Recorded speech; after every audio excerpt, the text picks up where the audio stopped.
Bagi ibu dan bapak guru, karyawan, serta anak-anak yang terkasih dalam Yesus Kristus, marilah kita awali kegiatan hari ini dengan berdoa dan mengucap syukur atas rahmat yang telah diberikan Tuhan kepada kita semua.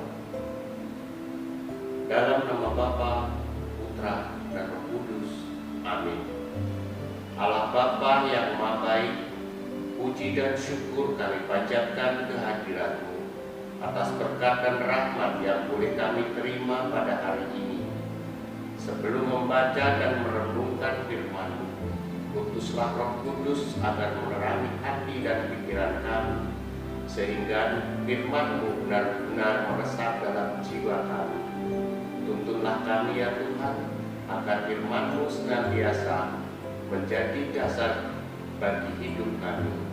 Ini semua demi Kristus Tuhan yang bertakhta dalam kerajaan surga, kini dan sepanjang masa. Amin. Inilah Injil Yesus Kristus menurut Matius. Dimuliakanlah Tuhan.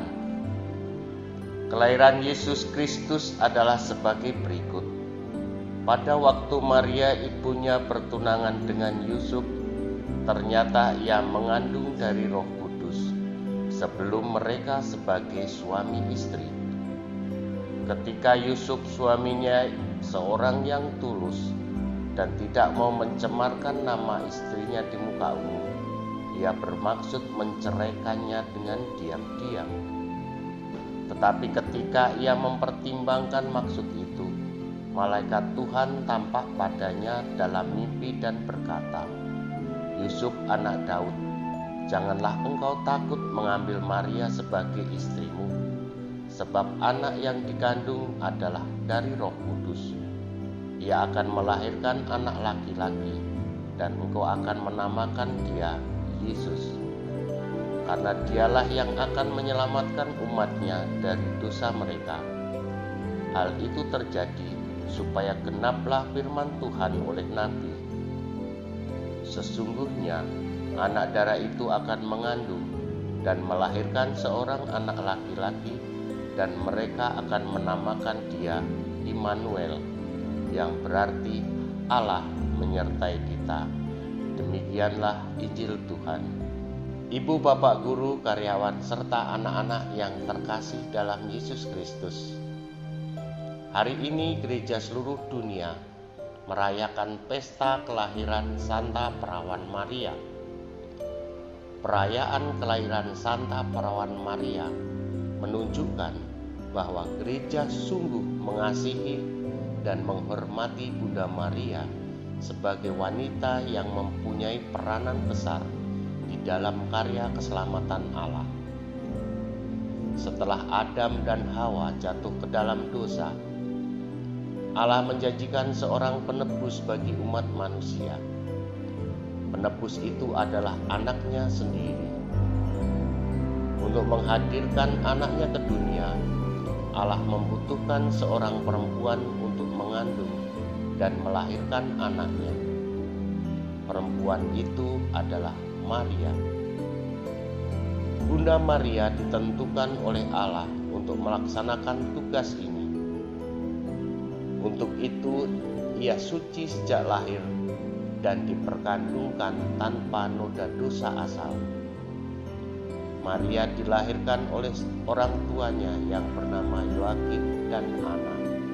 Injil Matius hari ini menggambarkan sangat jelas peran Bunda Maria dalam karya keselamatan Allah. Bunda Maria adalah bunda yang dipilih Allah untuk menjadi bunda Sang Juru Selamat, Yesus Kristus. Bunda Maria menerima anugerah secara luar biasa dari Allah. Bunda Maria diberi anugerah khusus tanpa noda.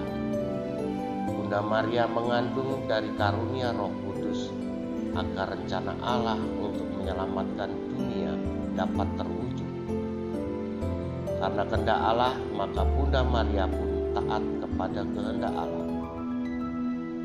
Dari kisah ini kita diajarkan untuk senantiasa menghadapi panggilan Allah dengan baik dalam tugas panggilan kita.